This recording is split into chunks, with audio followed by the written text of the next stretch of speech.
Thanks so much for the very kind introduction. I'm Tatsuhito Matsuo from QSD in Japan. Before I start, I'd like to thank the organizers for giving me the opportunity to present our recent work. Today, I'd like to talk about analysis of structure and dynamics of disease-related biomacromolecules using neutron scattering and synchrotron radiation.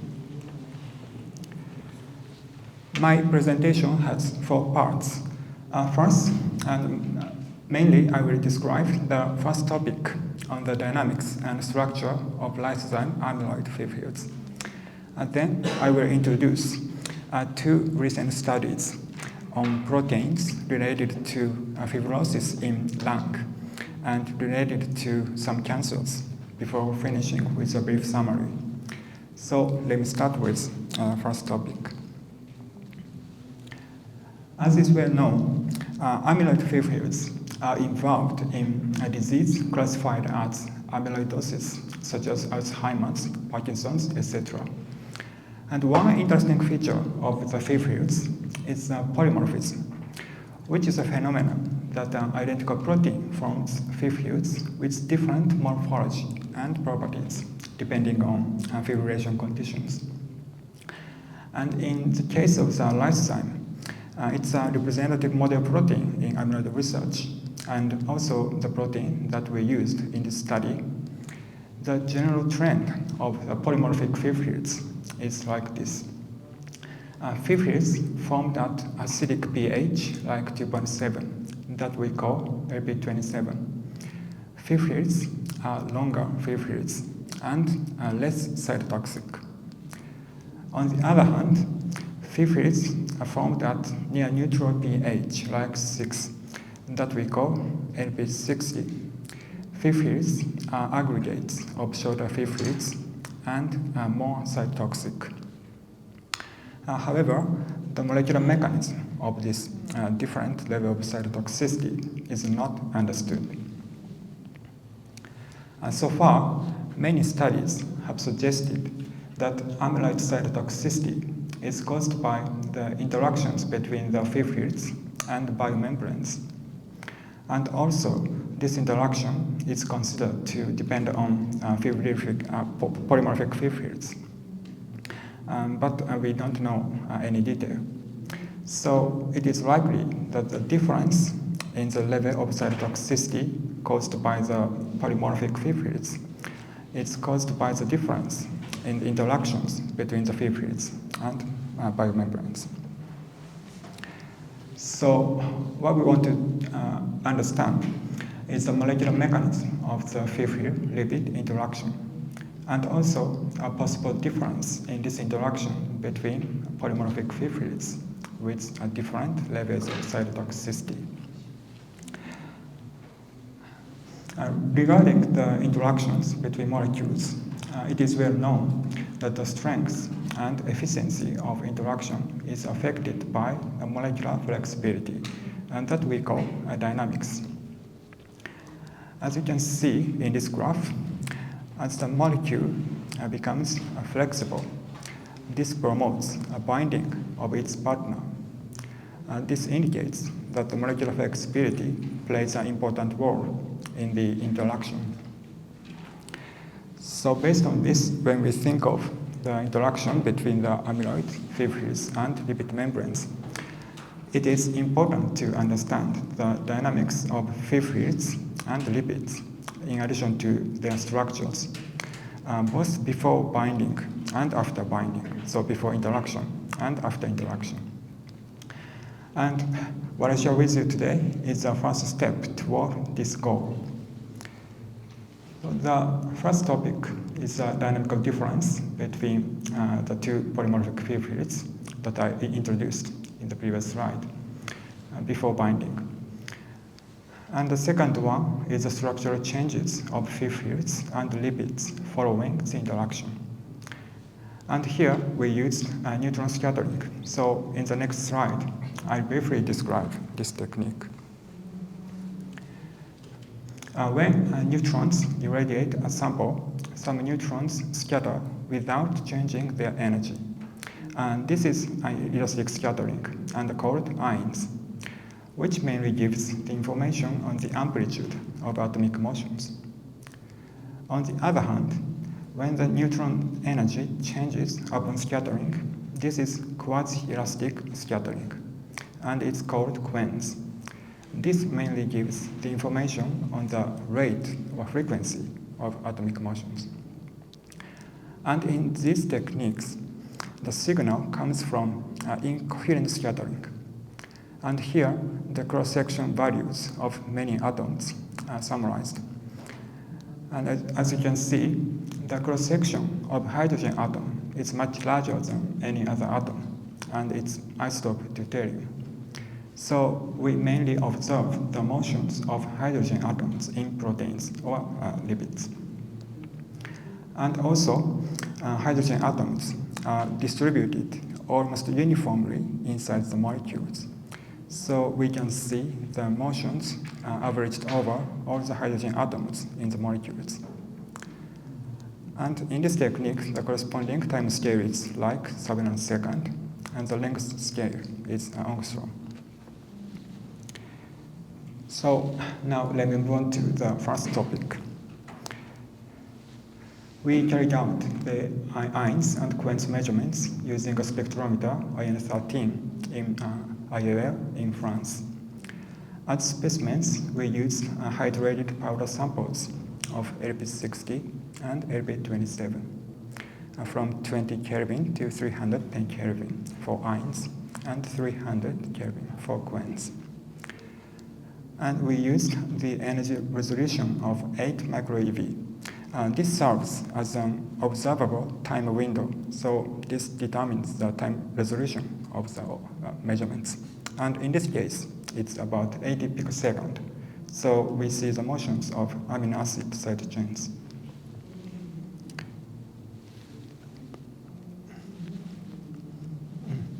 So first, we analyzed the ions data. This slide shows the comparison of the ions curves of two samples at different temperatures. We found that at higher temperatures, the two ions curves are different.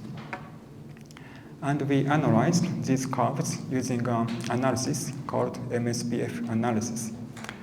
In this model, scattering intensity is described by this equation, which contains mainly two parameters.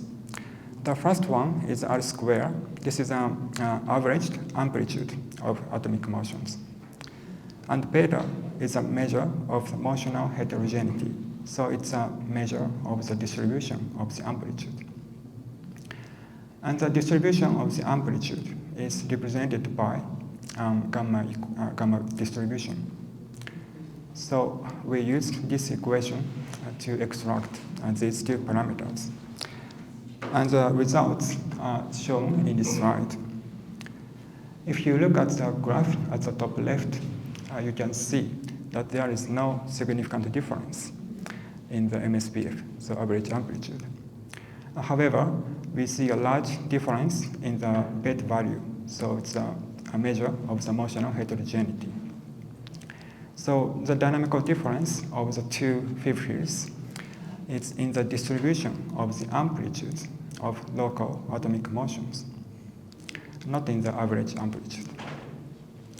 And based on a beta value at 306 Kelvin, we calculated the distribution of the amplitude like this. And we found that the fraction of atoms moving with larger amplitudes increases in LP60. So here we obtained the information on the amplitude of atomic motions. Then what about the rate of these motions? To study this, we used quench. We fitted the measured quench spectra using an equation like this. There are mainly 4 parameters. One is the tau residence time. This is a time during which an atom stays in one position before moving to or jumping to another position. And D is the jump diffusion coefficient of this jump motion.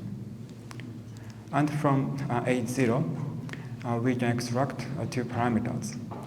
One is that A is a radius of a sphere within which atoms can move. And P0 is a fraction of immobile atoms. These are the atoms, the motions of which are too slow to be resolved by the present energy resolution. So it's a fraction of very slowly moving atoms. And the graphs at the bottom are the fitting examples using this equation. And this slide summarizes the obtained dynamical parameters from the current spectra. As you can see, the only parameter that we saw a difference was the jump diffusion coefficient of atomic motions. So this indicates that the atoms of LP60 move faster than those of LP27. So using Ein's and Quen's, we obtained the information on the amplitude of atomic motions in before binding state. And the next step, we focused on the interaction between the fields and lipids. First, we used Loudon fluorescence measurements to monitor the structural state of lipid membranes. As specimens, we used multilamellar vesicles of DMPC and DMPG, with and without LP60 and LP27 at 20 degrees Celsius. And this is an example of fluorescence spectra from which we calculated parameter GP. This is closely associated with the structural state of lipid membranes. And this graph summarizes the GP values of all the samples. As you can see, for both phospholipids, binding of LP27 did not affect the GP values. On the other hand, binding of LP60 decreased the GP values. This indicates that the membrane structure is disordered. So this measurement suggests that more cytotoxic LP60 causes more disorder in the membrane structure. Then what happens to the fields? So to study this, we used a synchrotron CD. We carried out the measurements using a BL12 in Haiso in Hiroshima University in Japan, with the help of Dr. Koichi Matsuo. And basically, we use the same samples as the fluorescence measurements at ambient temperature. And this slide shows the comparison of the CD spectra of two fields. The main feature of the spectra are LP27 shows a peak at 240 nanometer, which probably comes from tryptophan residues. And due to these peaks, we could not do a detailed structural analysis of LP27. On the other hand, we did not see such a peak for LP60. And LP60 shows a peak shift at 200 nanometer upon binding of the DMPG, but there is no such a change in LP27. So these are the main features. And in the analysis of the spectra, we first calculated the intensity ratio at 208 and 220 nanometer. And this ratio has been used as a measure of bed sheet contents in amyloid. And when we compare these values, we can see that the absolute values of this ratio increases upon lipid binding for LP27. And this suggests that upon binding of phospholipids, LP27 increases parallel beta sheets or decreases antiparallel beta sheets. And also, LP60, for LP60, this ratio decreased, the absolute values are decreased upon lipid binding. It's the opposite. So LP60 shows the opposite structural change to LP27. And next, we carried out the secondary structure analysis of LP60 using a famous web server, Bessel. And the fitting quality is quite nice, and the result is shown here. And as you can see, upon lipid binding, the LP60 increases the antiparallel beta sheets and decreased the parallel beta sheets. And as we already saw in the previous slide, LP27 shows an opposite structural change to LP60. So LP60 is likely to decrease the antiparallel beta sheets and increase parallel beta sheets by lipid binding. And next, last month, we carried out the ions measurements, so neutron measurements, on DMPG viscose with and without LP60 and LP27. And we carried out the MSPF analysis, and the results are shown here. And this is the dynamics of lipid molecules, so DMPG molecules. And we found that the amplitude is larger for when LP60 binds to membranes than LP27 binds to membranes. So this measurement indicates that the atomic motions of phospholipids are enhanced for the more toxic LP60 binding state compared with the LP27 binding state.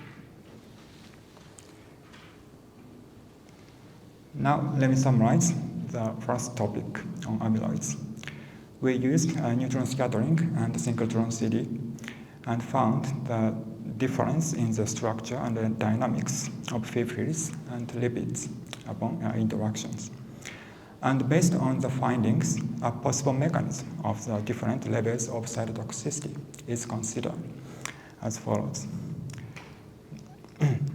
Since LP60 contains a larger fraction of atoms moving with large amplitudes and more rapidly, more quickly than LP27, LP60 can take various conformations and can reach a conformation optimal for lipid binding more easily than LP27. And this would increase, enhance, and accelerate the interaction between lipids, leading to a more structural disorder of lipid membranes, and eventually leading to stronger cytotoxicity. And this series of events accompanies the increase in antiparallel beta sheets in the fibrils. So we think that there is a correlation between the strength of cytotoxicity and dynamics of atomic scale and the secondary structure of fibrils. So this is the end of the first topic. And now let me move on to other studies. And the first one is a project using small angle neutron scattering. And this is just the beginning of the project, so the final results may change in the near future. But I'd like to show what we can do using this technique. So this is a project on a cabling 1 protein. This is a membrane protein involved in endocytosis and also disease called idiopathic pulmonary fibrosis. It's a fibrosis in our lung. And it has 3 permutable sites in its C-terminal region. However, the molecular structure in lipid bilayers is not known. Recently, Professor Hojo's group in Osaka University, Japan, has succeeded to synthesize the full-length cabling 1 monomer with and without 3 permutation. So we decided to carry out the structure analysis of the complex of cabling 1 and lipid membranes. In this case, it's liposome, using small angle neutron scattering. And we carried out the SANS measurements using a research reactor in Tokai, in Ibaraki Prefecture, the complex. And this slide shows the unique feature of SANS. And this graph shows the scattering curves of liposomes in 100% D2O and in 50% D2O. When we use 100% D2O as a solvent, we can see the scattering from liposomes. However, in 15% D2O, the scattering vanishes. This means that we can focus on a specific part of the complex. In this case, we can focus on only the cabling 1 in the complex if we measure the Sand's pattern in 15% detail. So in this condition, we recorded the Sand's scattering curves and carried out the preliminary structural analysis and found that upon parameterization, the cabling 1 takes a more compact form. And now we are trying to improve the data quality and optimize the sample preparation to get more accurate models. And now let me move on to another topic on a protein related to some cancers. This is a protein called enzyme. It's a de novo protein, so it's a new protein in terms of evolution. And it promotes metastasis of some cancers through interactions with other proteins. However, since this is a new protein, so there was no structural information about this protein. And also, recently, one of my colleagues, Dr. Suenaga in Chiba Cancer Research Institute, have identified DNA aptamers specifically bound to enzyme during the course of developing potential inhibitors of this protein. So we carried out the structural analysis of this protein with and without a DNA aptamer using synchrotron CD and a small angle X-ray scattering.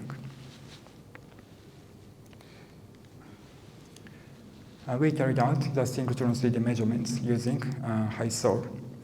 And in combination with a neural network method, we assigned the secondary structure component onto the amino acid sequence like this. And we found that the secondary structures like alpha helices, beta strands, are concentrated in the central part of the molecule. And the outer regions are basically random coils. So this suggests that the enzyme is a flexible molecule. And to obtain the three-dimensional structure, we carried out the SAX measurements using a spring gate on enzyme with and without a DNA aptamer like this. And this graph at the bottom shows the comparisons of the scattering curves, the measured ones, and scattering curves from best models, which are shown here. And we found that the enzyme takes various conformations, so it's a flexible molecule consistent with synchrotron CD. And DNA aptamer takes an elongated form with some nodes, as predicted by another program. And upon interaction, enzyme binds to an edge of a DNA aptamer, not the central part of the aptamer. So we were able to get information on how these two molecules interact with each other. So now let me summarize my talk. So using neutron scattering and synchrotron radiation, we detected the difference in the dynamics of the polymorphic amyloid fibrils and also lipids. And using neutron scattering, we were able to see the protein structure embedded in liposomes. And also we get two-dimensional and three-dimensional structures of de novo protein using VLCD and SAX. And finally, I'd like to thank all the collaborators during this series of work. So that's all I have to say. Thank you for your attention.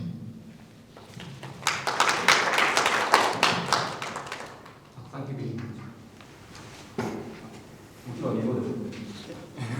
どっち日本語でいいですか。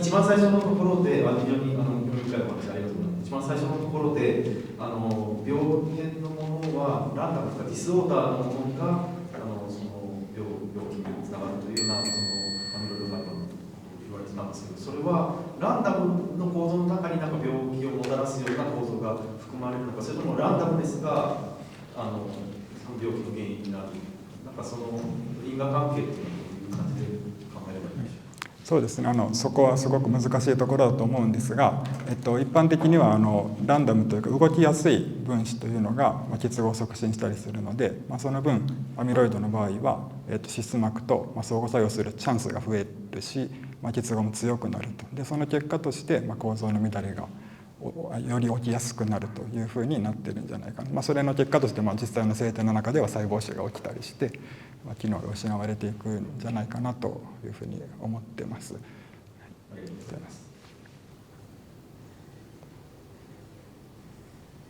僕からもよろしいでしょう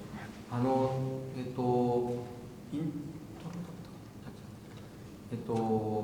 膜の種類っていうのがいくつか多分出てきたのかなと思うんですけど、マルチレイヤー、ベシクルですか、を使ってる研究もあったと思うんですけど、作成っていうのはマルチレイヤーの作り方っていうのはもう確立されているものがあるんですか。そうですね、多分いくつかやり方があると思うんですが、中性子散乱でも、時々使われているやり方で、非常に簡単なこととして粉末状のその脂質を溶媒に溶かし相転温度以上で溶かしてしばらく置いておくと。それでMLV が形成される。もちろん粒径とかは完全にはきれいに揃わないんですけど、それで十分な実験の場合はそれを使うというようなことをしています。もちろん単層が必要な時はエクストルーダー使ったりする必要が、あります。途中で出てきたリポソームっていうのは普通に、単層っていうか、マルチレイヤーじゃなくて、基本的にはマルチレイヤー。そうマルチレイヤーで、使ってます。最初にリゾチウムの繊維形成と生タンパクとの相互作用の話があったと思うんですけども、図を見ますと、繊維形成した後に膜に結合するっていうのが、そのリゾチウムではそういうのが主流と考えてよろしい。あれはですね、最初にやってたグループはそのリゾチウムの繊維を作ってそれを細胞の培養液に入れるということなので、繊維を外から入れて、外からと膜を壊してるんですよね。その順番があるわけですね。一回繊維形成させて、そうですね、膜を付け加える順番が。もちろんそれ以外に本当は膜状で繊維を形成させるっていうやり方もあると思うんですが、研究は先に繊維の毒性を見るためにやってます。もちろんオリゴマがね一番毒性強いっていうのはよく言われてるんですけど、繊維自体もある程度毒性を持っているものがあるということなので、その研究があれです。